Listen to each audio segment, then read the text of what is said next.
Osteoporotic fracture occurs globally every 3 seconds and a vertebral fracture every 22 seconds. These are a direct result of osteoporosis, a skeletal disease characterized by low bone mass and microarchitectural deterioration of bone tissue.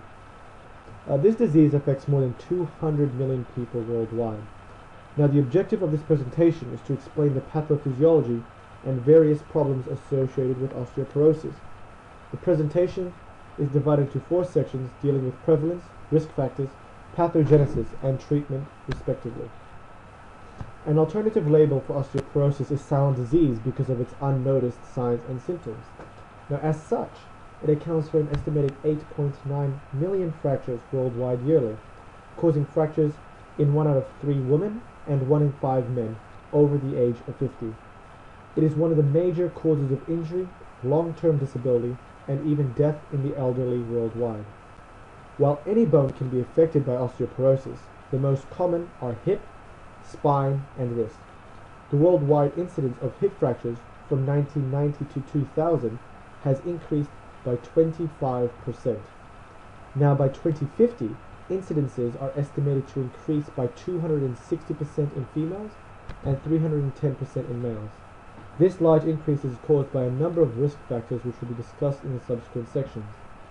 Osteoporosis can be diagnosed by using techniques such as a dual energy X-ray absorptiometry measuring the bone mineral content, BMC, or bone mineral density, BMD. Now, the BMD can be further classified by a T-score. Normal bone density has a T-score of greater than -1. Osteopenia, or weak bones, has a T-score between -1 and -2.5, whereas osteoporosis has a T-score less than -2.5. Now, there are 2 types of osteoporosis. Now, there's type 1, or primary osteoporosis, and there's type 2, or secondary osteoporosis. Now, primary osteoporosis can be further divided into postmenopausal osteoporosis, which is more prevalent in women because women have weaker bones than men. Further, low estrogen levels after menopause can lower bone density by 20%, thus greatly increasing women's risk of bone fractures. Primary osteoporosis can also be divided into senile osteoporosis, which occurs with old age, basically. Now, secondary osteoporosis occurs as a consequence of other causes, such as drugs and various diseases. Now, many factors influence the increased risk of developing osteoporosis. These either affect bone formation or bone resorption. Bone homeostasis requires a balance between these 2 biological mechanisms. Having weak bones is the main risk factor for osteoporotic fractures. Once peak bone mass is reached, at around 30 years of age, bone resorption exceeds bone formation, which may eventually lead to senile osteoporosis. However, there are a lot of factors that significantly increase the risk of osteoporotic fractures. These risk factors can be divided into 3 categories: genetics, nutrition, and behavior. According to one journal, family history and genetics account for about 60 to 70% of variation in bone mineral density. Now, having Caucasian or Asian ethnicity, being female, especially postmenopausal, and certain diseases that accelerate bone loss, such as rheumatoid arthritis, increases the risk of developing osteoporosis. Nutritional factors, such as alcohol abuse, high caffeine, high sodium, and high protein intake, as well as low calcium and low vitamin D, which is vitamin D most comes from the sun, has been identified as risk factors for osteoporotic fractures.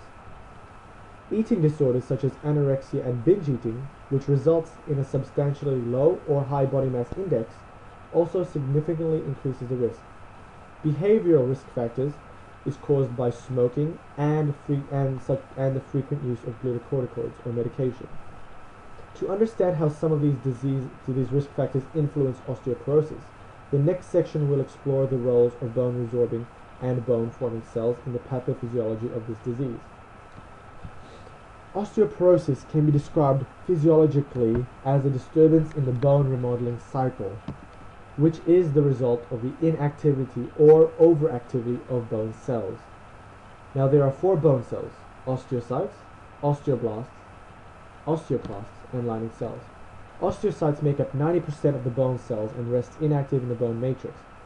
Osteoblasts are bone-forming cells. They go over bone surfaces, secreting a collagen-like substance which eventually solidifies into new bone. Once these cells have finished forming a new bone, they have 3 pathways to choose from. 1. Remain as active osteoblasts. 2. Cease synthetic activity and become osteocytes. Or 3.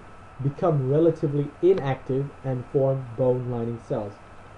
Bone resorption, on the other hand, is carried out by these giant multinucleated osteoclasts. Osteoclasts function by secreting acid on the surface of the bone matrix, absorbing calcified bone, extracting calcium, and destroying the bone matrix, finally resulting in a decrease in bone mass. The increased rate of osteoclast activity can be determined by a variety of factors, including hormones, such as parathyroid hormone and estrogen, vitamin D, and medication, such as glucocorticoids.